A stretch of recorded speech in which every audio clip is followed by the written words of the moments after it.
Hello दोस्तों, कैसे हो आप लोग। उम्मीद करता हूँ कि आप सब बहुत अच्छे होंगे। तो दोस्तों, आपका हमारे ये ललन टॉप सीरीज जो चल रही है इसमें स्वागत है, जिसमें कि आज हम अपना नया सब्जेक्ट यानी बेसिक इलेक्ट्रॉनिक्स स्टार्ट कर रहे हैं।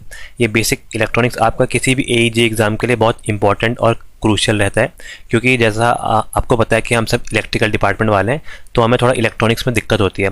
तो बस इसी दिक्कत को दूर करने के लिए ये सीरीज है आपके लिए। तो देखिए, पहला क्वेश्चन क्या है, आज हम शुरू करते हैं।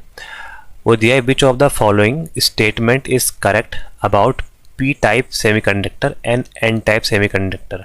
ठीक है, पी टाइप और एन टाइप सेमीकंडक्टर के बारे में कौन सा सही है ये बताना है। तो दिया है, holes are the majority charge carrier in p-type semiconductor and electrons are the majority charge carriers in n-type semiconductor। अगला ऑप्शन दिया है, holes are majority charge carriers in P type semiconductor and electrons are minority charge carriers in N type semiconductor. इसमें दिया है, holes होते हैं आपके minority में पी टाइप में, और यहाँ पर दिया है आपका मेजोरिटी में होते हैं आपके एन टाइप में इलेक्ट्रॉन। बाकी यहाँ दिया है, holes are the majority charge carrier in P type semiconductor and electrons are the minority charge carrier in N type semiconductor. तो देखिए, इसको कैसे सॉल्व करेंगे। तो देखिए, यहाँ पर क्या दिया है, पी टाइप और एन टाइप सेमीकंडक्टर। ठीक है, पहले मैं आपको दो चार चीज़ें बता देता हूँ। जो हमारा सेमीकंडक्टर होता है, सेमीकंडक्टर एससी सेमीकंडक्टर हमारे वो डिवाइस है, ठीक है, और वो मटीरियल है जिसकी आपके यहाँ पर क्या होता है, इसमें आपके दोनों गुण होते हैं। इसमें आपका कंडक्टर और इंसुलेटर दोनों के गुण होते हैं। देखिए, जैसे ये हमारा ग्राफ होता है ना, ये ग्राफ में अगर यहाँ को जाएंगे हम, जहाँ जिसकी कंडक्टिविटी अच्छी होती है, हम इसको बोलते हैं conductor. Material whose conductivity is good call conductor. और मेटल की कंडक्टिविटी अच्छी होती है, मेटल ईजिली हमारे करंट को पास करा देते हैं। ठीक है, यहाँ पर जो इस साइड है वो होता है आपका इंसुलेटर वो होता है जिनका आपका कंडक्टिविटी बहुत पुअर होती है, मतलब ये आपका करंट का अपोज करते हैं। जैसे आपका वुड हो गया, प्लास्टिक हो गया, ठीक है, यहाँ पर इंसुलेटिंग मटेरियल आते हैं।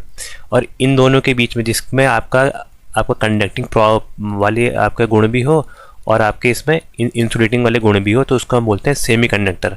मतलब ऐसा कंडक्टर, मतलब ऐसा मटेरियल जो सेमी कंडक्टर, मतलब आधा कंडक्टर हो और आधे गुण उसके इंसुलेटर के हो, उसको हम बोलते हैं सेमी कंडक्टर। ठीक है, तो हमारे जो सेमी कंडक्टर होते हैं, सेमी कंडक्टर हमारे दो टाइप के होते हैं। ठीक है, एक होता है हमारा प्योर सेमी कंडक्टर, प्योर, और एक होता है आपका, प्योर को ही हम बोलते हैं आपका क्या, इंट्रेंसिक सेमी कंडक्टर, इंट्रेंसिक या प्योर। ठीक है, और दूसरा होता है हमारा आपका एक्सट्रेंसिक सेमीकंडक्टर। ठीक है, एक्सट्रेंसिक सेमीकंडक्टर जो बनाते हैं हम इसमें डोपिंग मिला के बनाते हैं। ठीक है, तो अब यहाँ पर देखिए, जो हमारे यहाँ पर ये एक्सट्रेंसिक सेमीकंडक्टर होते हैं, ये हमारे दो टाइप के होते हैं। जब हम इसमें डोपिंग मिलाते हैं तो हमारे पी टाइप और एन टाइप बनते हैं। ठीक है, पी टाइप का सेमीकंडक्टर बनता है और आपका टाइप लिखा है पी टाइप, और ये है दूसरा एन टाइप।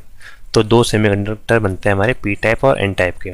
ठीक है, अब देखिए यहाँ पर क्वेश्चन में क्या दिया है। देखिए, पी टाइप वाले बनते हैं जैसे हमारे जो प्योर सेमीकंडक्टर है, थोड़ा इसको आपको अच्छे से दिखा देते हैं क्योंकि बार बार ये कॉन्सेप्ट काम आता है, तो इसको मैं आपको बताता हूँ एक बार अच्छे से। जो हमारे प्योर सेमीकंडक्टर है, प्योर सेमीकंडक्टर, ठीक है, प्योर सेमीकंडक्टर यानी इंट्रिंसिक सेमीकंडक्टर, इसमें आते हैं हमारा सिलिकॉन या जर्मेनियम। ठीक है, सिलिकॉन और जर्मेनियम हमारे प्योर सेमीकंडक्टर होते हैं। हम इसमें क्या करते हैं, हम ऐड करते हैं डोपिंग, मतलब हम मिलाते हैं इम्प्योरिटी। कुछ इसके अंदर हम ऐसी इम्प्योरिटी मिलाते हैं ताकि इसकी क्या करें, इनकी कंडक्टिविटी होता है इंक्रीज, कंडक्टिविटी इंक्रीज हो जाए और इनका परफॉर्मेंस अच्छा हो जाए। तो इसको बोलते हैं हम एक्सट्रिंसिक सेमीकंडक्टर।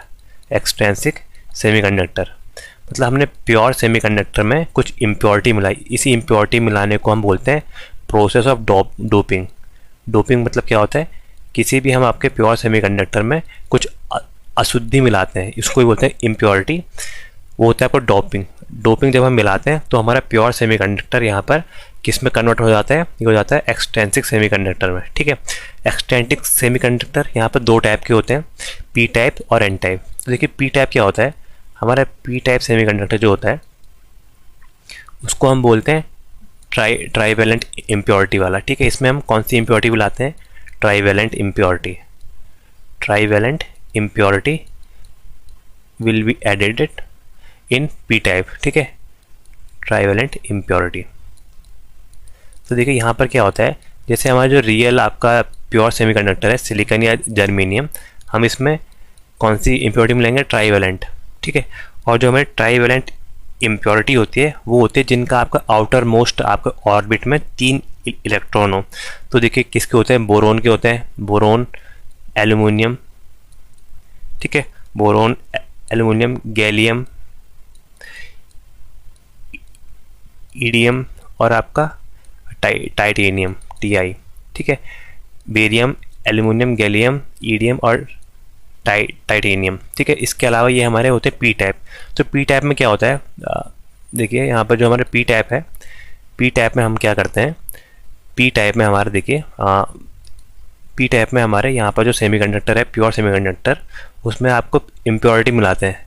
सेमीकंडक्टर जो होते हैं ये प्योर सेमीकंडक्टर, इनके वैलेंस इलेक्ट्रॉन मतलब आउटर और ऑर्बिट में वैलेंस इलेक्ट्रॉन होते हैं 4, ठीक है।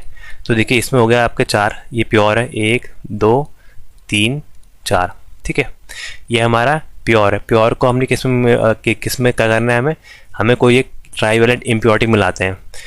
तो देखिए यहाँ पर जो हमने ट्राईवेलेंट इम्प्योरिटी मिलाई है, माना इसको ही हम ट्राईवेलेंट इम्प्योरिटी लेते हैं और इसके चारों ओर हमारे ये लगे हैं, ये हमारे सिलिकॉन के हैं या फिर जर्मेनियम के जो मैंने यहाँ बना रखे हैं, क्योंकि सिलिकॉन और जर्मेनियम काफ़ी मात्रा में होती हैं और इम्प्योरिटी हम बहुत कम मात्रा में मिलाते हैं, मतलब 10⁸ रेशियो 1 में, ठीक है।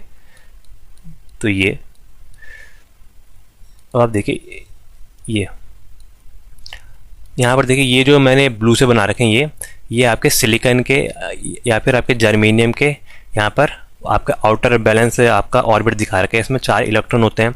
और आपके जो आपका ट्राईवेलेंट इम्प्योरिटी है, ये ट्राईवेलेंट इम्प्योरिटी में आपके आउटर मोस्ट में आपके 3 इलेक्ट्रॉन होते हैं, 3 इलेक्ट्रॉन इसके आउटर मोस्ट ऑर्बिट में होते हैं, यानी इसको हम वैलेंस आपके इलेक्ट्रॉन बोलते हैं।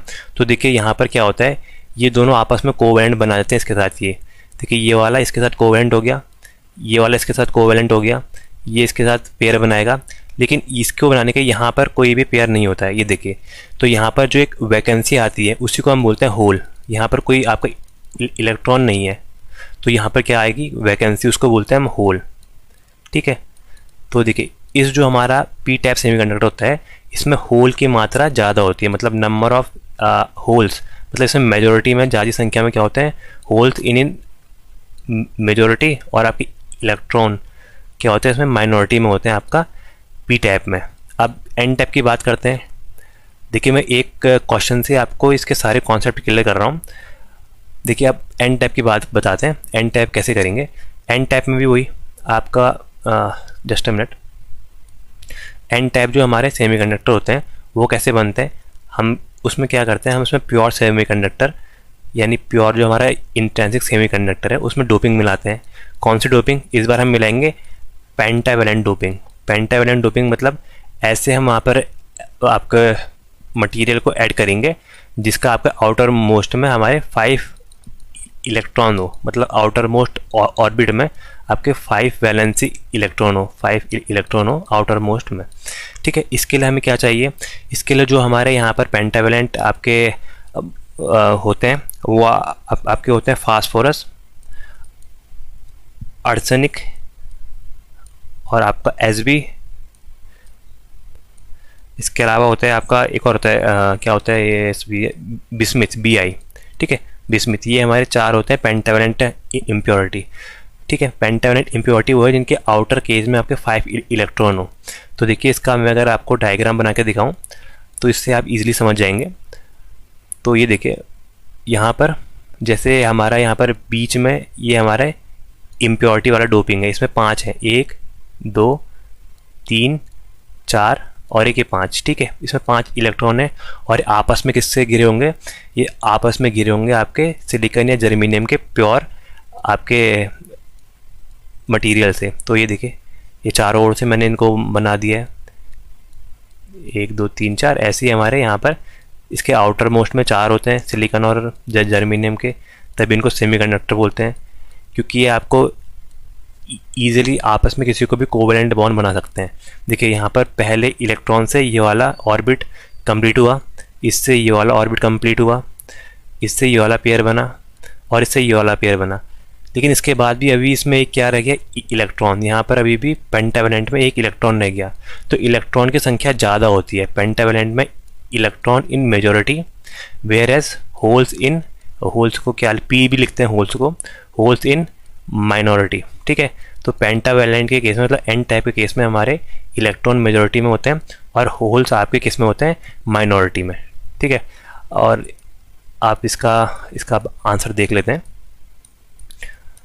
तो देखिए इसका आंसर क्या होगा, इसका आंसर हो जाएगा आपका, ये होल्स आपके मेजॉरिटी में होते हैं, majority charge career P type में, बिल्कुल सही, पहले तो ठीक लिखा है।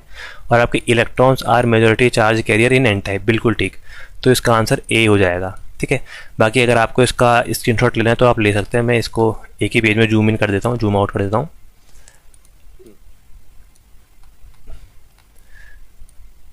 तो ये ठीक है, आप इसका स्क्रीनशॉट ले लो। तब तक हम अगले क्वेश्चन में देखते हैं हम। ठीक है, आइए नेक्स्ट क्वेश्चन शुरू करते हैं।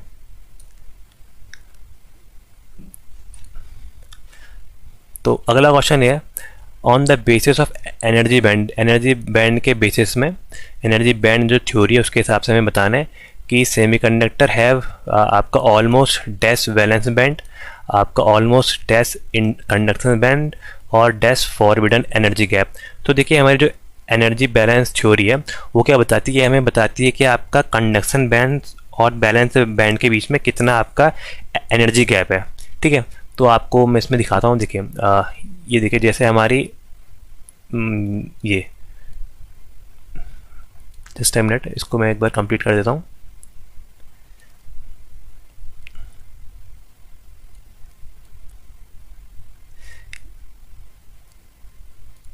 तो ये देखिए यहाँ पर जो हमारा बैंड होता है,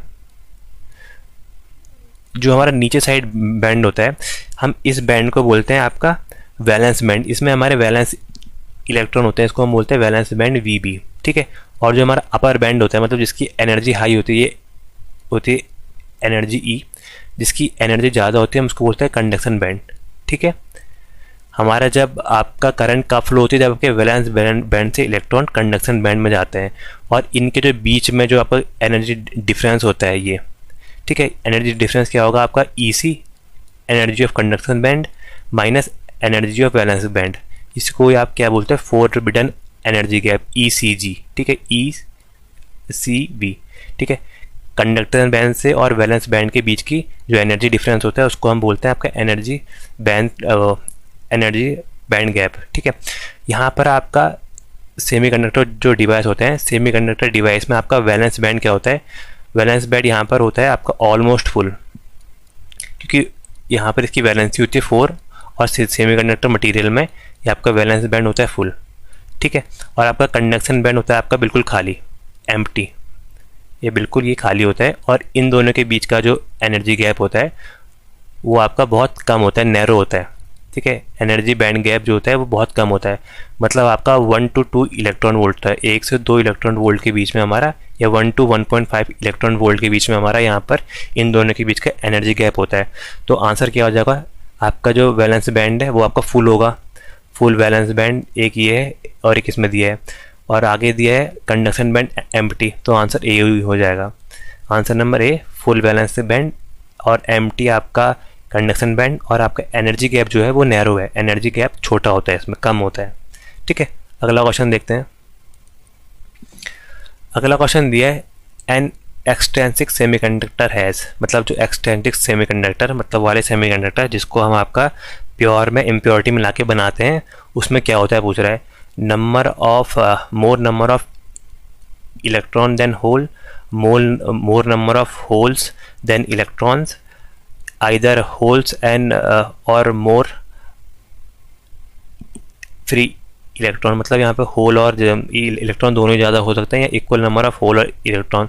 देखिए मैंने अभी बताया था आपको एक्सट्रिंसिक सेमीकंडक्टर, ये एक्स लिखता है, ई एक्स सेमीकंडक्टर। ये एक्सट्रिंसिक सेमीकंडक्टर क्या होते हैं, हमारे दो टाइप के होते हैं, पी टाइप और एन टाइप। अभी हमने करा है पी टाइप में हम ट्राइवेलेंट इम्प्योरिटी मिलाते हैं, और आपका एन टाइप में हम क्या मिलाते हैं, हम पेंटावेलेंट इम्प्योरिटी मिलाते हैं। पेंटावेलेंट इम्प्योरिटी वो है जिसके आपके आउटर मोस्ट में 5 इलेक्ट्रॉन होते हैं, तो यहाँ पर मिलाते हैं हम ट्राइवेलेंट। ट्राइवेलेंट के कारण यहाँ पर होल्स की संख्या ज़्यादा हो जाती है, number of holes is increases in case of p type, whereas in case of n type the number of electron will be increases electron in the majority charge carriers। यहाँ पर ये दोनों हमारे मेजोरिटी चार्ज कैरियर है।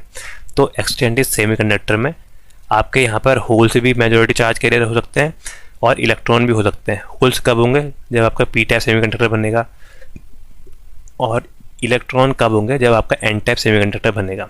तो answer क्या हो जाएगा, आंसर नंबर सी, आइदर मोर होल्स और मोर फ्री इलेक्ट्रॉन। तो ये इसका सही आंसर हो जाएगा, क्योंकि इसने एक्सटेंसिव सेमीकंडक्टर पूछा है, कोई एक पर्टिकुलर नहीं पूछा है। अगर पी टाइप पूछा होता तो पी टाइप के लिए क्या होता है, यहाँ पर मोर number of free, P type के लिए हो जाता है ये आपका मोर नंबर ऑफ होल्स के ज़्यादा हो जाते, तो पी टाइप के लिए ये ठीक है और एन टाइप के लिए ये ठीक है। लेकिन इसने एक जनरल पूछा है एक्सटेंसिव के लिए, तो एक्सटेंसिव के लिए दोनों ही होगा, क्योंकि यहाँ पर होल्स भी ज़्यादा हो सकते हैं और इलेक्ट्रॉन भी ज़्यादा हो सकते हैं।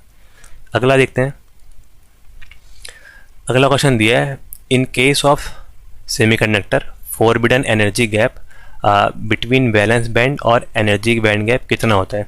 देखिए ये 1.1 या 1.5 के बीच में होता है, तो आंसर यही हो जाएगा। मैंने अभी बताया था आपको, ये जो हम बैंड बनाते हैं ये ऐसा, नीचे हमारा वैलेंस बैंड होता है और हमारा ऊपर कंडक्शन बैंड होता है। और सेमीकंडक्टर के लिए इनके जो बीच का बैंड गैप होता है, energy band gap 1 to 1.5 energy electron volt होता है, 1 to 1.5 इलेक्ट्रॉन वोल्ट।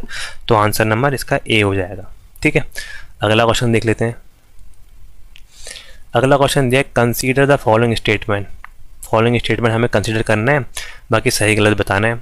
दिया है pentavalent impurity also have donor impurity, pentavalent impurity also called acceptor impurity, trivalent impurity also called donor impurity, और pentavalent impurity also called acceptor impurity. तो देखिए इसका कौन सा आंसर सही होगा, हमें ये बताना है।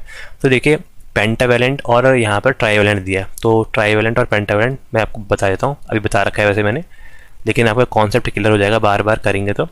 देखिए ट्राइवेलेंट क्या होता है, जिसके आपके आउटर मोस्ट ऑर्बिट में आपके 3 इलेक्ट्रॉन होते हैं, 3 इलेक्ट्रॉन होते हैं आउटर मोस्ट ऑर्बिट में। देखिए ये है ऐसे, इधर इधर और इधर, ये 3 इलेक्ट्रॉन होते हैं, और अपने पास वाले जो आपका प्योर सेमीकंडक्टर है उससे आपका एल से यहाँ पर कोवेलेंट बॉन्ड बनाएगा ऐसे। ठीक है, लेकिन इसके पास यहाँ पर वैकेंसी होती है, इसको हम बोलते हैं होल। ठीक है, इसी होल को, मतलब ये अपनी वैकेंसी को भरना चाहता है, मतलब ये क्या करेगा, यहाँ पर ये अपने को भरने के लिए वैकेंसी अगर भरनी है तो क्या करेगा, एक्सेप्ट करेगा।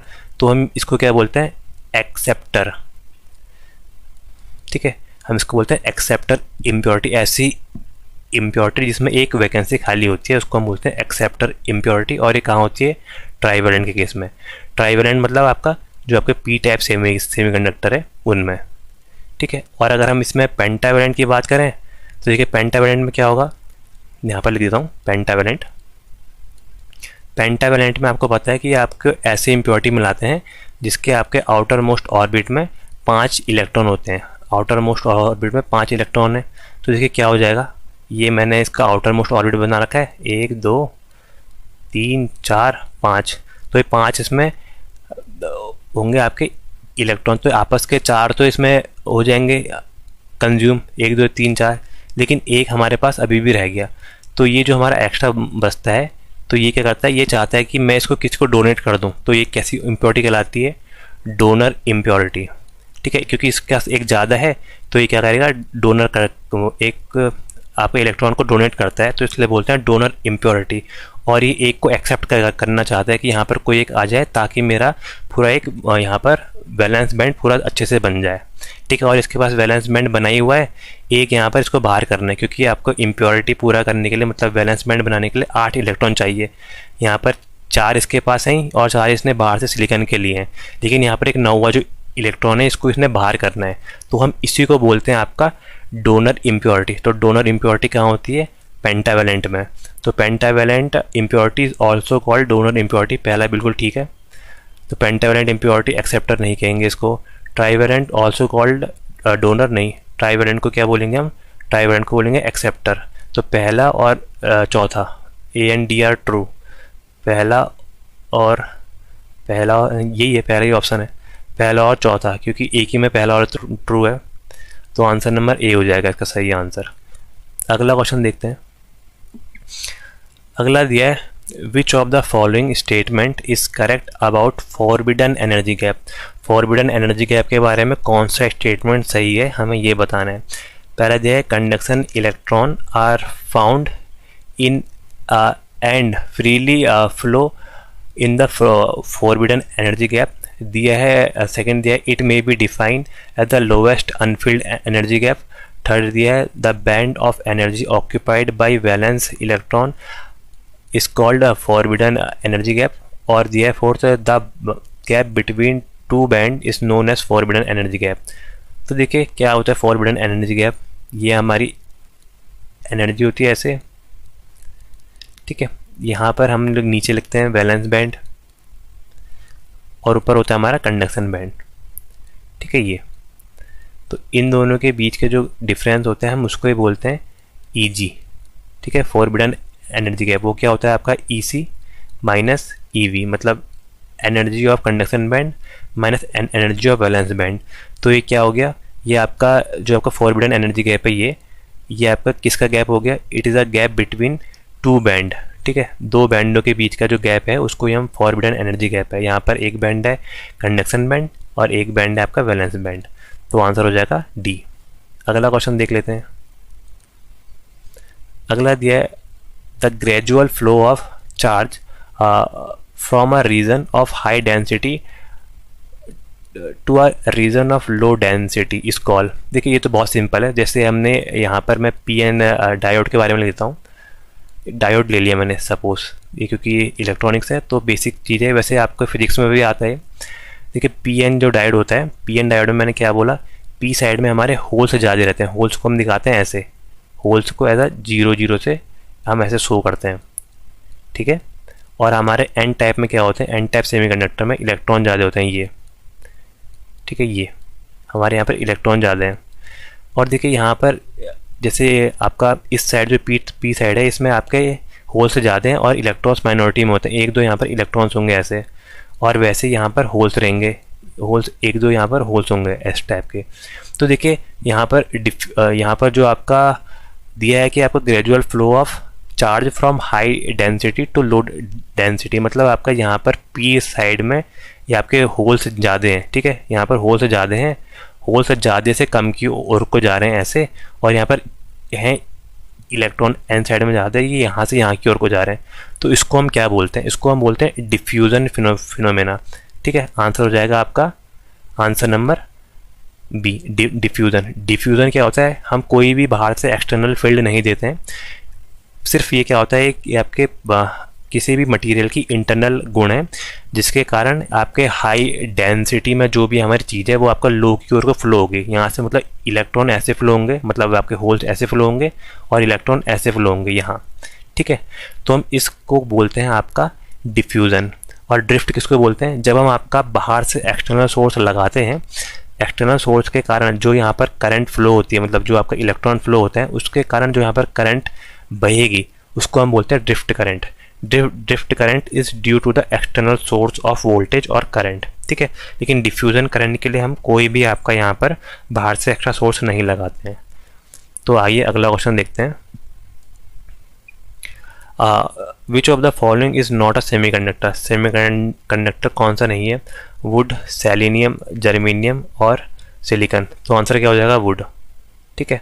जो हमारे सेमीकंडक्टर मटेरियल हैं, सेमीकंडक्टर में हमारे यहाँ पर जर्मेनियम आता है, सिलिकॉन आता है और सेलेनियम आता है, जर्मेनियम, सिलिकॉन और सेलेनियम, ठीक है। ये वुड हमारा क्या होता है, इंसुलेटिंग मटेरियल, क्योंकि इसका energy band gap greater than 3 electron volt या 5 इलेक्ट्रॉन वोल्ट होता है। यह आपका इलेक्ट्रिसिटी को पास नहीं कराता है वुड, ठीक है। अगला क्वेश्चन देखते हैं। अगला क्वेश्चन हमें दिया है which is not a property of intrinsic semiconductor. देखिए इंट्रांसिक सेमीकंडक्टर आ गया, इसके बारे में थोड़ा बता देता हूँ आपको। इंट्रांसिक सेमीकंडक्टर, इंट्रांसिक सेमीकंडक्टर वो होते हैं जिसको हम क्या बोलते हैं, और प्योर सेमीकंडक्टर, मतलब इसमें किसी भी टाइप की हम डोपिंग या इम्प्योरिटी नहीं मिलाते हैं, इसलिए हम इसको प्योर सेमीकंडक्टर बोलते हैं। जैसे जो हमारे नेचर में है हमारे प्राप्त, वो है आपके सिलिकॉन और जर्मेनियम। ये दो हमारे बहुत उपयोगी यहाँ पर क्या होते हैं, सेमीकंडक्टर होते हैं, जो आपके प्योर फॉर्म में होते हैं। ठीक है, इनका क्या होता है, जब हमारे प्योर फॉर्म में होते हैं तो नंबर ऑफ इलेक्ट्रॉन और नंबर ऑफ होल्स बराबर होते हैं। इस केस में number of electron is equal to number of आपका नंबर ऑफ इलेक्ट्रॉन हमारे नंबर ऑफ आपके होल्स के बराबर होते हैं इस केस में। ठीक है, तो अब आगे आप ऑप्शन देख लेते हैं। Behaves as an insulator, impurity semiconductor, pure semiconductor, और आपका R of a semiconductor decreases with increase in temperature. तो देखिए मैंने क्या बोला, पहले प्योर होते हैं, तो इसका कौन सा हो जाएगा जो आपका गलत है, वो है आपका इम्प्योरिटी सेमीकंडक्टर। ठीक है, तो इसका आंसर हो जाएगा ये, इम्प्योर नहीं होते, ये हमेशा प्योर होते हैं। ठीक है, इसमें किसी भी टाइप की इम्प्योरिटी नहीं होती क्योंकि ये प्योर हमारे नेचर में मिलते हैं, तो आंसर हो जाएगा बी। अगला देखते हैं। We are the Fermi level in an intrinsic semiconductor is. Intrinsic semiconductor का फर्मी लेवल कहाँ होता है? Closer to valence band, nearer midway between conduction band and valence band, closer to conduction band, और within the valence band. तो देखिए यहाँ पर हमारे, मैं आपको 3-4 डायग्राम दिखाता हूँ, इससे इजीली आप समझ जाएंगे। ये देखिए, ठीक है, पहले मैं आपको इसी का बारे में एक्सप्लेन करता हूँ। जो आपका इंट्रेंसिक सेमीकंडक्टर, इंट्रेंसिक सेमीकंडक्टर को हम प्योर सेमीकंडक्टर बोलते हैं। इसमें क्या होता है, आपका वैलेंस बैंड, आपका किसी भी आपका उसमें देखेंगे तो वैलेंस बैंड नीचे की ओर को होता है, कंडक्शन बैंड ऊपर की ओर को होता है। और आपका इंट्रेंसिक की बात चल रही है, इंट्रेंसिक। ठीक है, इंट्रेंसिक में क्या होता है मेरे भाई, इंट्रेंसिक में नंबर ऑफ इलेक्ट्रॉन और नंबर ऑफ होल्स बराबर होते हैं। इसके कारण जो हमारा फॉरबिडन एनर्जी गैप है वो इन दोनों एनर्जी गैप के बीच में लाई करता है। जैसे ये जो हमारी लाइन है, इन दोनों के ठीक एग्जैक्टली बीच में लाई करता है, तो वो हमारा लाई करेगा इधर पर करीबन यहाँ। ये जो मैंने रेड से बना रखा है, ये हमारा यहाँ पर एनर्जी गैप है, forbidden energy gap EF in case of intrinsic semiconductor. ये कहाँ लाई करता है? मिडवे इन कंडक्शन बैंड और वैलेंस बैंड के, वैलेंस बैंड और कंडक्शन बैंड के बीच में। ठीक है, तो इसका तो आंसर ये हो गया। इसके अलावा ये हमसे कितने बार पूछता है एन टाइप और पी टाइप के लिए कहाँ पर वो करेगा। तो देखिए, जब हम एन टाइप की बात करेंगे, एन टाइप सेमीकंडक्टर जो आपका एक्सट्रिंसिक सेमीकंडक्टर होता है, ये आपका वैलेंस बैंड है और ये कंडक्शन बैंड है। तो एन टाइप की बात करेंगे, एन टाइप, तो एन टाइप में जो हमारा यहाँ पर होता है आपका फॉरबिडन एनर्जी गैप या फर्मी लेवल, ये हमारा होता है क्लोजर टू कंडक्शन बैंड, मतलब कंडक्शन बैंड के पास होता है यहाँ पर ये EF। क्यों? क्योंकि यहाँ पर आपके इलेक्ट्रॉन ज़्यादा होते हैं, इलेक्ट्रॉन इस केस में ज़्यादा होते हैं, इसलिए ये कि थोड़ी सी भी एनर्जी इसको हम इसमें प्रोवाइड करेंगे तो तुरंत आपके कंडक्शन बैंड में चले जाते हैं, फॉरबिडन बैंड से कंडक्शन बैंड में। लेकिन अगर हम यहाँ पर पी टैप की बात करें, पी टैप में कहाँ होता है, ये भी क्वेश्चन आता है कितने बार। तो पी टैप में हमारा होता है, ये देखिए, ये वैलेंस बैंड और ये कंडक्शन बैंड। तो इसमें क्या होता है, ये हमारा यहाँ पर नियरर टू वैलेंस बैंड होता है। पी टैप में हमारा वैलेंस बैंड के पास होता है, ये नियरर टू वैलेंस बैंड, क्योंकि यहाँ पर होल्स आपके मेजोरिटी में होते हैं इधर। ठीक है, तो आइए अगला क्वेश्चन देखते हैं। दिया है for every 10 degree centigrade increase in temperature, मतलब टेम्परेचर में अगर हम 10 डिग्री इंक्रीज करेंगे, the reverse saturation current of a PN junction diode is increase by. तो हमें यहाँ पर रिवर्स सैचुरेशन करंट के बारे में पूछा है कि वो कितनी बढ़ेगी। तो देखिए, हमारे जो रिवर्स सैचुरेशन करंट होती है, रिवर्स सैचुरेशन करंट, इसको हम लिखते हैं I0 से। ठीक है, तो ये क्या होती है, I0 हमारी हर 1 डिग्री सेंटीग्रेड इंक्रीज़ करेंगे, अगर हम 1 डिग्री सेंटीग्रेड इंक्रीज़ करेंगे टेम्परेचर को, तो हमारी क्या होगी, ये हमारी 7% इंक्रीज़ हो जाती है अपने ओरिजिनल वैल्यू से, ठीक है। 7% इंक्रीज़ हो जाती है क्या, आई नॉट अपने ओरिजिनल वैल्यू से। और अगर हम ये आई नॉट को यहाँ पर हर 10 डिग्री में इंक्रीज़ करें, अगर हम 10 डिग्री इंक्रीज़ करते हैं इसको, 10 डिग्री इंक्रीज़ करेंगे टेम्परेचर, तो हमारी क्या हो जाएगी, आई नॉट हो जाएगी अपने पहले की दुगनी हो जाती है, 2 टाइम्स ऑफ आई नॉट, पहले की दुगनी। यहाँ तो 7% हो रही है, यहाँ पर 200% ऑफ आई नॉट हो जाएगी, ठीक है। तो आंसर क्या हो जाएगा, आंसर हो जाएगा 2 टाइम्स। और इसके अलावा आपको इसका निकालने का फॉर्मूला भी बताता हूँ। इस बार शायद से एसएससी में या फिर एसएससी जेई CBT 2 मेंस में आया था शायद से ये वाला फॉर्मूले के ऊपर क्वेश्चन। तो ये था आपका सेकंड टाइम में आपको करंट निकालनी पड़ती है। वो क्या होगी, पहले टाइम में जो आपकी आई नॉट करंट है, मतलब यहाँ पर जो आपकी आई नॉट करंट है पहले टाइम में, और इसमें टेम्परेचर के डिफरेंस में निकालते हैं। तो इसका फॉर्मूला होता है 2 रेज टू पावर यहाँ पर T2 minus T1, second time पे टेम्परेचर माइनस पहले टाइम में टेम्परेचर अपॉन 10। तो ये हमारा फॉर्मूला होता है आपका सैचुरेशन करंट को निकालने का, रिवर्स सैचुरेशन करंट निकालने का फॉर्मूला। यहाँ पर पहले के टाइम में आपकी आई नॉट 1 की वैल्यू दी है, आई नॉट 2 की वैल्यू में निकालनी पड़ती है, और यहाँ पर से टेम्परेचर दिया रहता है, T2 टाइम में निकालना है और T1 टाइम में निकालना है, अपॉन 10 करके इसको निकाल लेते हैं। तो ये फॉर्मूला आप याद कर लीजिएगा। अगला क्वेश्चन देखते हैं। चलो एक डायग्राम वाला भी क्वेश्चन है, दिया है, determine the approximate current through the diode assuming the diode is ideal. तो क्या दिया, देखिए पहले डायोड आइडियल दिया है, डायोड आइडियल, डायोड अगर आइडियल है, आइडियल के केस में अगर हमारा डायोड फॉरवर्ड बायस होता है, फॉरवर्ड बायस डायोड है, तो उसमें क्या होगा, एज अ शॉर्ट सर्किट हमारा बिहेव करेगा, ठीक है। और अगर रिवर्स बायस में होगा, रिवर्स बायस में हमारा ओपन सर्किट यहाँ पर बिहेव करता है, ठीक है। आइडियल के केस में बात कर रहा हूँ, ठीक है। और आइडियली दिया है, तो यहाँ पर पहले हम देखेंगे कि हमारा डायोड फॉरवर्ड बायस है या रिवर्स बायस है। फॉरवर्ड बायस के लिए क्या होगा, यहाँ पर जो हमारा वोल्टेज है अगर ये ज़्यादा है इसके वोल्टेज से, तो देखिए यहाँ पर वोल्टेज है आपका 0 वोल्ट, ये क्योंकि ऊपर वाला टर्मिनल पॉजिटिव, ये नीचे वाला नेगेटिव, तो ये आ गया 0 वोल्ट, ठीक है। तो यहाँ पर हमारा क्या होना चाहिए, ये हमारा 0 से ज़्यादा होना चाहिए, तब हमारा यहाँ पर डायोड फॉरवर्ड बायस में काम करेगा।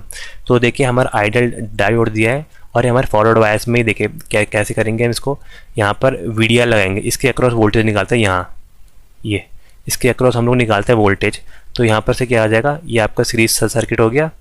तो V ऑफ 5 ओम, 5 ओम के अक्रॉस हम अगर वोल्टेज निकालेंगे तो क्या आ जाएगा, हमारी सप्लाई वोल्टेज है 10 वोल्ट इंटू जिसके अक्रॉस निकालना है उसका प्रतिरोध 5 ओम अपॉन इन दोनों का सम, 5 पंचे 55, ठीक है। 5 पंचे 55 आ गया, तो ये 1/11 आ जाएगा, तो ये आ जाएगा 10/11। तो 10/11 मतलब ये क्या आ जाएगा, यहाँ पर आएगा आपका 0 पॉइंट समथिंग, ठीक है, ठीक है। मतलब ये 0 से थोड़ा बड़ा आ रहा है, यहाँ पर यहाँ की जो वैल्यू है 0 से ज़्यादा आ रही है, 0.0 कुछ के आसपास आएगा, 0.02 के आसपास आएगा। देखिए यहाँ पर वोल्टेज ज़्यादा है, यहाँ पर वोल्टेज कम है, तो करंट ऐसे फ्लो होगी, मतलब किस में आ गया, फॉरवर्ड कंडीशन में आ गया, फॉरवर्ड बायस हो गया।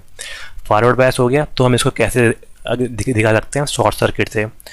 तो देखिए मैं इसका डायग्राम बनाता हूँ। यहाँ पर ये हमारा आ गया वोल्टेज सोर्स, ये प्रतिरोध पहला है, ये प्रतिरोध दूसरा है, और यहाँ पर हमारा ये ऐसे शॉर्ट सर्किट हो गया, ये क्योंकि फॉरवर्ड बायस में हो गया, फॉरवर्ड बायस में ऐसा शॉर्ट सर्किट काम करता है।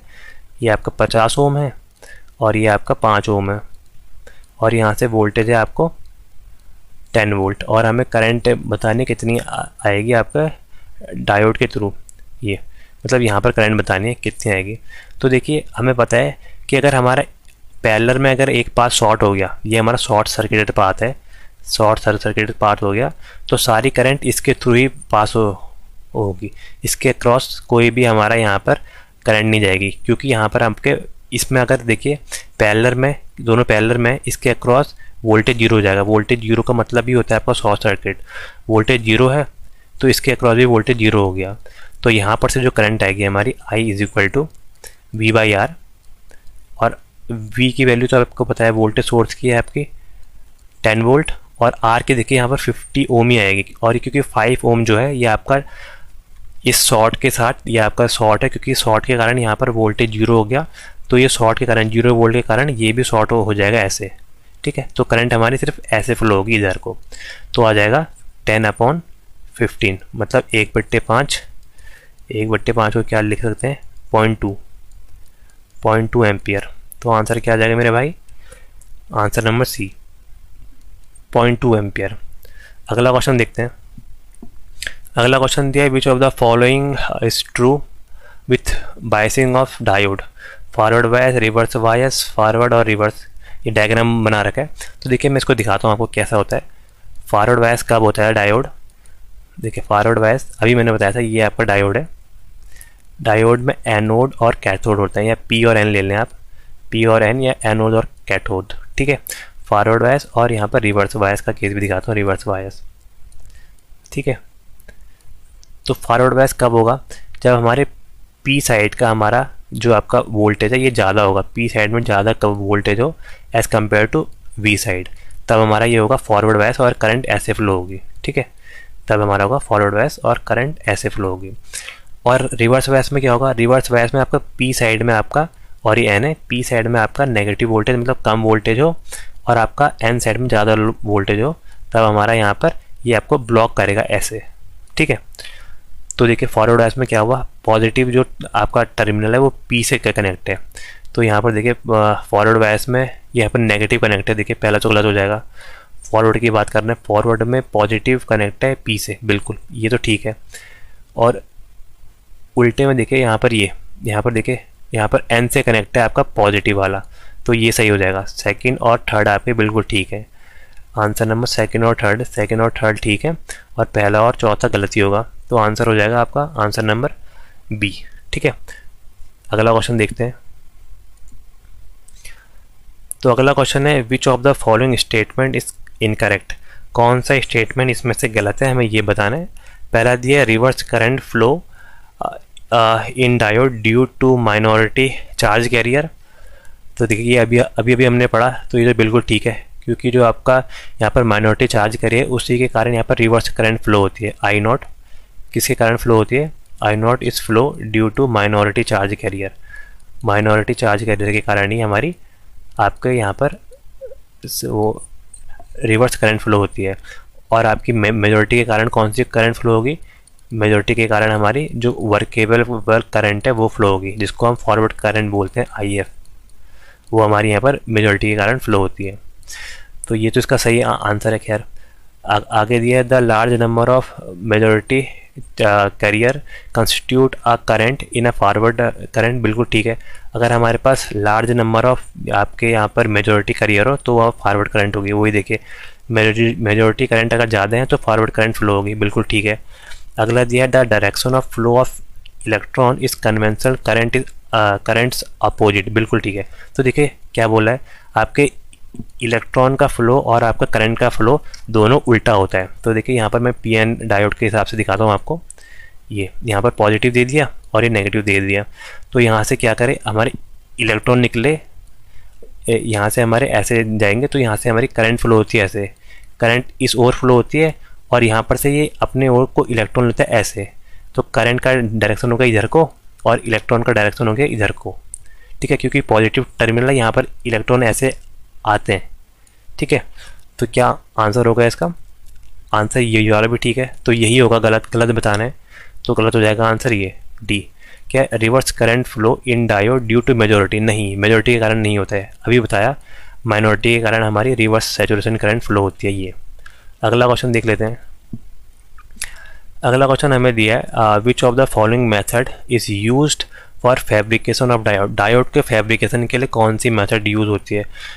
ग्राउंड जंक्शन बिल्कुल ठीक है, अलॉय जंक्शन, डिफ्यूजन जंक्शन, तीनों ही देखे तीनों ही होती है हमारी, डिफ्यूजन जंक्शन, ग्राउंड जंक्शन और एलॉय जंक्शन, ये हमारे डायोड को फैब्रिकेट करने के काम आती है।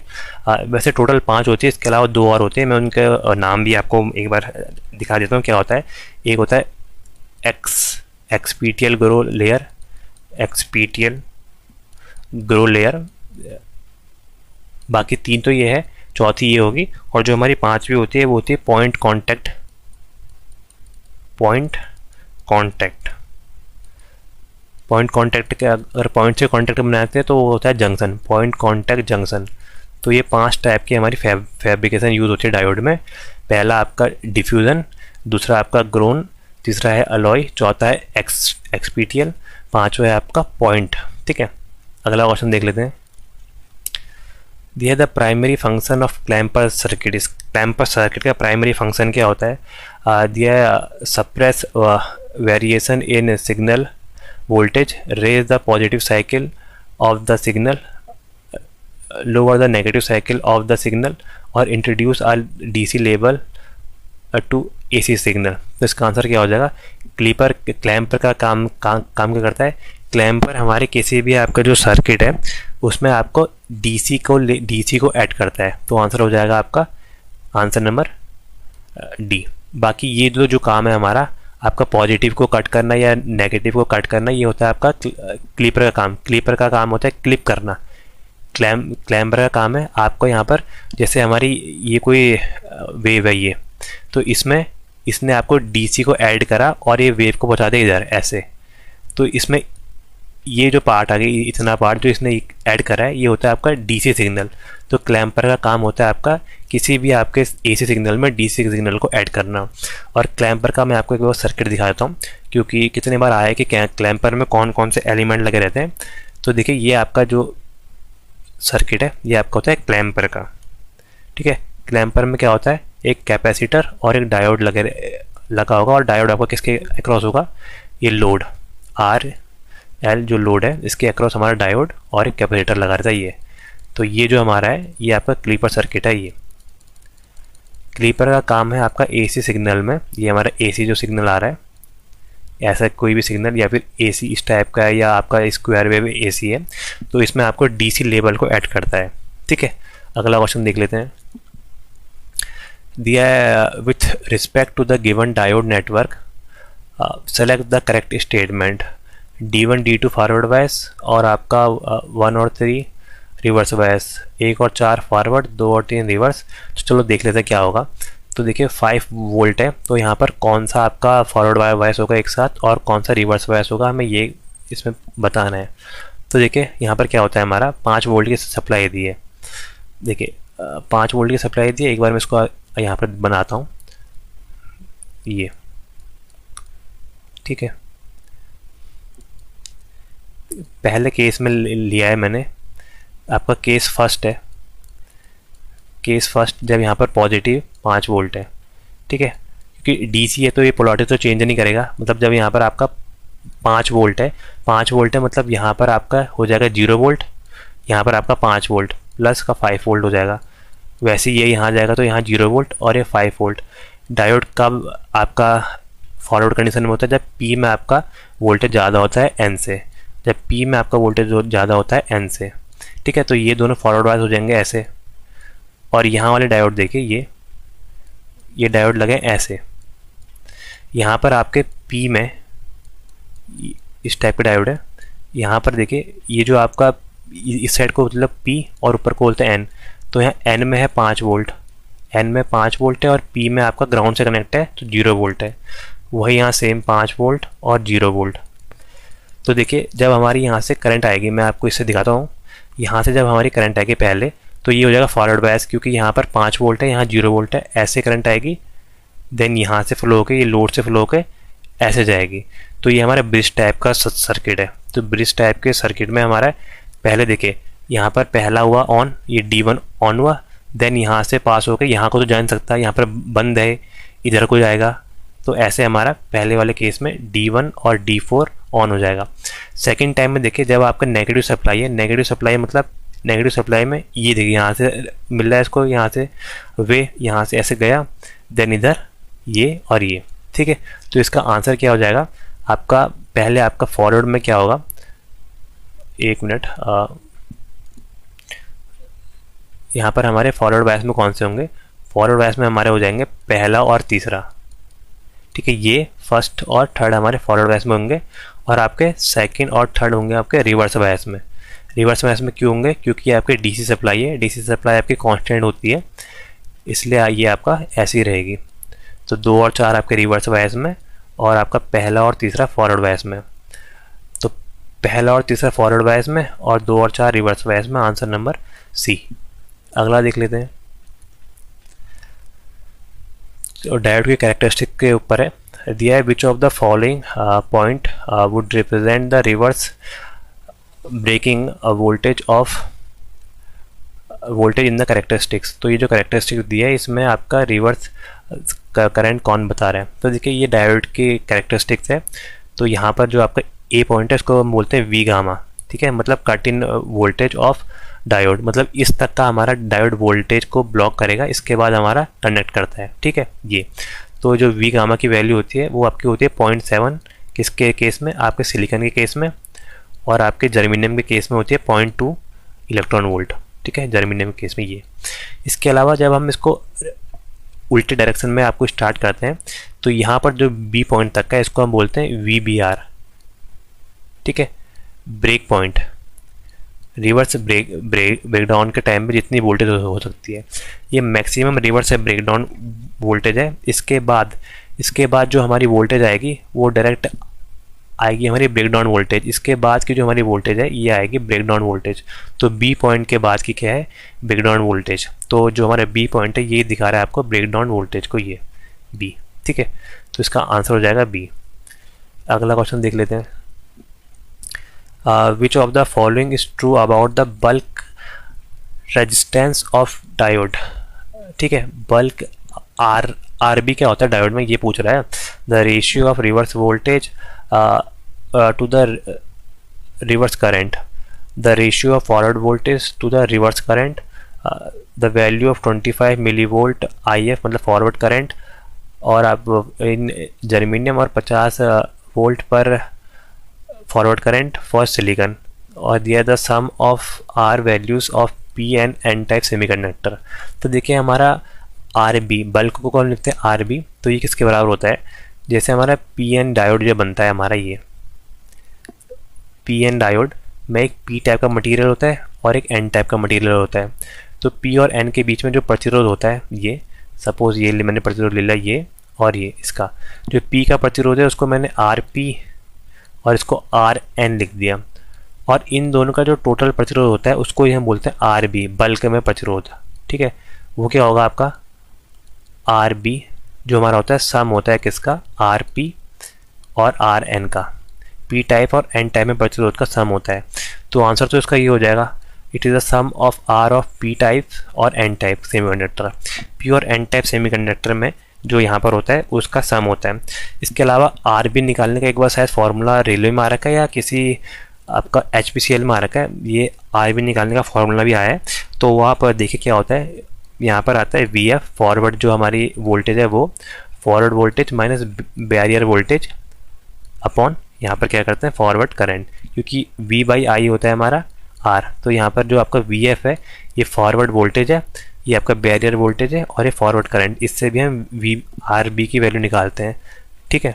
अगला क्वेश्चन देख लेते हैं।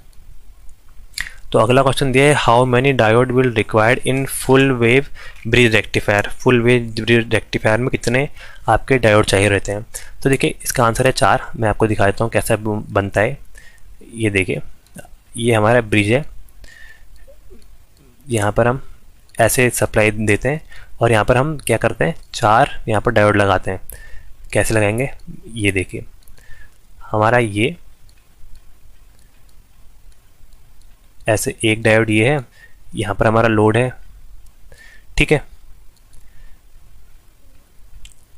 देन एक डायोड ये है हमारा, ठीक है। इसके अलावा एक डायोड ये है हमारा, ऐसे लगाते हैं, और एक डायोड ये है, ठीक है। तो हमारा टोटल यहाँ पर 4 डायोड का यूज़ करते हैं। जब हमारी फॉरवर्ड साइकिल आती है, मतलब ये साइकिल का जब पॉजिटिव टाइम आता है, ये वाला जो है वो पॉजिटिव है। ये पॉजिटिव के टाइम में आपका ये पहला वाला, ये क्योंकि करंट ऐसे आएगी, ऐसे और ऐसे, पहला और तीसरा हमारा ऑन हो जाएगा, फर्स्ट और 3 यहाँ पर ऑन हो जाता है, और नेगेटिव के टाइम में आपका 2 और 4 ऑन हो जाता है, ठीक है। ये हमारा 4 है और ये 2 है, और ये इस टाइम में ऑन हो जाता है। तो इसमें आपके 4 डायोड लगते हैं फुल वेव में, आंसर नंबर सी। अगला क्वेश्चन देखते हैं। दिया है a full wave rectifier is supplied by 100 pi V voltage इसी सप्लाई, तो एवरेज आउटपुट वोल्टेज बतानी है फुल वेव रेक्टिफायर। तो देखिए फुल वेव रेक्टिफायर है, तो ये देखिए इसका मैं एक बार आपको वेव फॉर्म भी दिखा देते हैं, सही रहेगा। तो ये हमारी इनपुट में आती है वेव, और फुल वेव के टाइम में ये ऐसे हो जाती है ये, ठीक है। तो यहाँ पर पूछा है कि आपको आउटपुट एवरेज आउटपुट निकालना है, V average, average output voltage, voltage की वैल्यू एवरेज में। तो ये क्या होती है हमारी 2 times of V M, maximum voltage upon pi. ये फुल वेव के टाइम पे बातें कर रहा हूँ मैं, as a full wave rectifier में, फुल वेव रेक्टिफायर के टाइम में, ठीक है। तो यहाँ से हमें क्या दिया है, जो आपकी V की वैल्यू दी है वो आपकी दी है आपकी 10 पाई वोल्ट। तो V की वैल्यू आएगी 10 पाई वोल्ट, और आपको देखिए ये जो होती है आपकी मैक्सिमम वैल्यू होती है, ठीक है। ये हमारी होती है RMS वैल्यू, जो हमें गिवन होता है वो RMS वैल्यू होती है। तो हम पहले इसको मैक्सिमम में कन्वर्ट करेंगे इस फॉर्मूले में लगाने के लिए। तो मैक्सिमम के लिए क्या करेंगे, हम मैक्सिमम निकालते हैं हम कैसे, RMS VRMS इंटू √2। तो ये आ जाएगी हमारी 10 पाई इंटू √2, ठीक है। अब यहाँ से VM की वैल्यू हम ऊपर पुट करते हैं इधर, तो क्या आ जाएगा 2 इंटू 10 पाई इंटू √2, ये VM की value 10 pi into √2 upon pi, ठीक है। पाई से पाई कट गया, ये आ जाएगा 20, 10 दूनी 20, 20 इंटू 1.414, √2 की वैल्यू होती है 1.414, ठीक है। तो 1.414 आपका 20 से 20 का डेढ़ हो जाएगा 30, 30 से कम आएगी, तो आंसर हो जाएगा आपका आंसर नंबर सी 28.28। आप सॉल्व भी कीजिएगा तो ये आएगा 28.28 वोल्ट, ठीक है। यहाँ पर ये फॉर्मूला है इम्पॉर्टेंट, आप ये याद कर लीजिएगा। आइए अगला क्वेश्चन देखते हैं। अगला क्वेश्चन दिया है आज single phase half wave control rectifier, एक single phase half wave control rectifier है, इसका 400 sign 314T as input voltage, ठीक है। इनपुट वोल्टेज AC है, उसकी वैल्यू दी है, और R लोड के साथ कनेक्ट है, और फायरिंग एंगल है 60 डिग्री फॉर SCR वाला क्वेश्चन है। तो एवरेज आउटपुट वोल्टेज बताना है हमें, आउटपुट वोल्टेज कितना आएगा। देखिए पहले मैं आपको इसकी वेव फॉर्म बना के दिखाता हूँ, इससे आपको सिंपल पड़ेगा समझने के लिए। तो ये देखिए दोनों के साथ बना देता हूँ ये, ठीक है। तो जो ऊपर वाली वेव फॉर्म है ये हमारी इनपुट वेव फॉर्म है Vin, ठीक है। इनपुट वेव फॉर्म हमारी साइन वेव है, क्योंकि दिया है आपको 400 साइन 314T, तो ये हमारी इनपुट वेव फॉर्म है। जस्ट अ मिनट, तो ये हो जाएगी आपकी 400, ये हमें दिया 400 इसकी वैल्यू दी है, 400 वोल्ट पॉजिटिव और 400 वोल्ट नेगेटिव। बाकी यहाँ पर देखिए इसकी आउटपुट में क्या आएगी, यहाँ पर हाफ वेव है, तो हाफ वेव के लिए ये आपके पहले ही उसमें सिर्फ पहली साइकिल में ही कन्वर्ट करेगा, पॉजिटिव साइकिल के लिए कन्वर्ट करेगा। ये देखिए ये मैं इसकी साइकिल भी आपको दिखा देता हूँ ऐसे, ठीक है। थोड़ा सा टेढ़ा हो गया पर कोई बात नहीं है, समझ जाओगे आप।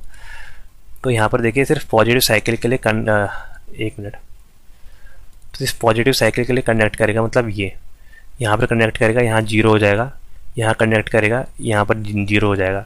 ये हमारे जब आएगा जब हमारे यहाँ पर SCR लगा है, जब आपका डायोड लगा है, डायोड, ठीक है। और SCR के केस में मैं आपको कलर चेंज करके दिखाता हूँ। SCR के केस में क्या होगा, SCR ट्रिगर हो रहा है 60 डिग्री पर, तो ये बीच वाला होता है 90, इससे कम मतलब 60 डिग्री यहाँ कहीं होगा, ये आपका 60 डिग्री है, ऐसे यहाँ कहीं 60 डिग्री है ये, ठीक है। तो हमारी जो आउटपुट वेवफॉर्म आएगी, आउटपुट वेवफॉर्म क्या आएगी, बस ये जो मैं आपको यहाँ पर से बना के दिखा रहा हूँ, थोड़े मोटे वाले से बनाता हूँ डार्क से। ये हमारी आउटपुट वेवफॉर्म आएगी कैसी, ये और ये हमारी आउटपुट वेवफॉर्म है। ये यहाँ तक का 0 रहेगा, क्योंकि ये जो आपका पार्ट है ये, बाकी इसके पीछे वाला ये आपका कट ऑफ हो जा रहा है, क्योंकि हमारा SCR को हम ट्रिगर कर रहे हैं 60 डिग्री पर। एट एंगल ऑफ 60 डिग्री पर ही हम एस को ट्रिगर कर रहे हैं। तो ये 60 to 180 डिग्री तक का ही आपका कंडक्ट कर रहा है यहाँ से, मतलब 120 डिग्री आपको कंडक्ट कर रहा है, टोटल 180 डिग्री कंडक्ट नहीं कर रहा है। ठीक है, तो यहाँ पर पूछा है कि इस टाइम पर आउटपुट वोल्टेज क्या होगा। देखिए इसमें सिंपल से वो हम क्या करेंगे, जो आपका एस के आउटपुट वोल्टेज का फॉर्मूला होता है वो आप इसमें लगा दीजिए। क्या आएगा, वी नॉट आउटपुट वोल्टेज क्या होता है आपका, वी एम जो आपके सप्लाई की मैक्सिमम वोल्टेज है, V M upon time period क्या है आपका, देखिए एक साइकिल 2 पाई में रिपीट हो रही है, 2 पाई वी एम अपॉन 2 पाई, और यहाँ पर आता है 1 plus cos alpha, 1 plus cos alpha. Alpha क्या है आपका, एल्फ़ा ही आपका फायरिंग एंगल है, ये 60 डिग्री। तो बस यहाँ पर से वैल्यू पुट कर देंगे और आंसर निकाल लेंगे। वी एम की वैल्यू देखिए, मैक्सिमम वोल्टेज की वैल्यू क्या है आपकी 400 वोल्ट, तो ये आ जाएगा 400 अपॉन 2 पाई, 400 अपॉन 2 पाई। आगे क्या आ जाएगा 1 प्लस कॉस एल्फ़ा की वैल्यू है 60 डिग्री। ठीक है, तो यहाँ से ये कट जाएगा, क्या आ जाएगा 200 अपॉन पाई, और ये आ जाएगा 1 प्लस कॉस 60, कॉस 60 की वैल्यू होती है 1/2, तो 1/2 इसकी वैल्यू आ गई। तो यहाँ से आपका ये आ जाएगा 2 एकम 2 और 1 3, 3/2, यहाँ से 2 से 2 कट जाएगा, ये आ जाएगा 300 अपॉन पाई। तो वी नॉट जो आउटपुट वोल्टेज की वैल्यू आ गई वो आ गई वी नॉट अपॉन पाई। ठीक है, तो V naught upon 300 upon pi, answer number C. अगला क्वेश्चन देख लेते हैं। दिया है a full bridge rectifier, the supply voltage दिया है आपकी 100 sine omega T, peak inverse voltage PIV बतानी है। देखिए PIV के मैं आपको फॉर्मूला लिखाता हूँ क्योंकि ये बहुत बार क्वेश्चन आ रखा है। PIV हमारे 3 केस में हम देखते हैं, आपका किस किस केस में, एक आपका हाफ वेव के केस में, हाफ वेव रेक्टिफायर के केस में, और आपका फुल वेव में भी ब्रिज लिख दिया मैंने, ब्रिज फुल वेव रेक्टिफायर, और आपका centre type full wave bridge rectifier, full wave rectifier C लिखा है। ठीक है, तो हमारा जो आपका यहाँ पर क्या है, जो आपका हाफ वेव रेक्टिफायर है, इसमें पीक इनवर्स वोल्टेज निकालने का हमारा फॉर्मूला क्या होता है, वो हमारा होता है यहाँ पर VM। ठीक है, VM, और यहाँ VM हमारा होता है PIV का फॉर्मूला। ठीक है, और आपका ब्रिज के केस में भी हम ब्रिज का इस्तेमाल इसलिए करते हैं ताकि हमारे पीक इनवर्स वोल्टेज कम हो जाए। पीक इनवर्स वोल्टेज ब्रिज के टाइम में कम होता है, और वो किसके बराबर होता है, वो VM के बराबर ही होता है। लेकिन आपका जो central type forward full wave rectifier होता है उसमें पीक इनवर्स वोल्टेज PIV का फॉर्मूला होता है आपका 2 टाइम्स ऑफ VM। ठीक है, तो ये 3 फार्मूले आप याद कर लीजिएगा। इसमें पूछा है हमें ब्रिज का, तो ब्रिज के टाइम में क्या होगा, bridge type full wave rectifier, full wave rectifier bridge type का है, तो इसमें फॉर्मूला होगा आपका VM के बारे में, VM के बराबर। ठीक है, और हमें VT दिया है, VT किसके बराबर दिया है, VT is equal to 100 sine omega T, 100 sine omega T. अगर स्टैंडर्ड फॉर्म से कन्वर्ट करें तो क्या आ जाएगा, V is equal to VM sine omega T. तो यहाँ से देखिए जो हमारी VM की वैल्यू है वो कितनी आ गई 100, और यहाँ पर इसकी वैल्यू भी क्या होगी VM के बराबर, जो आएगी आपकी 100 वोल्ट।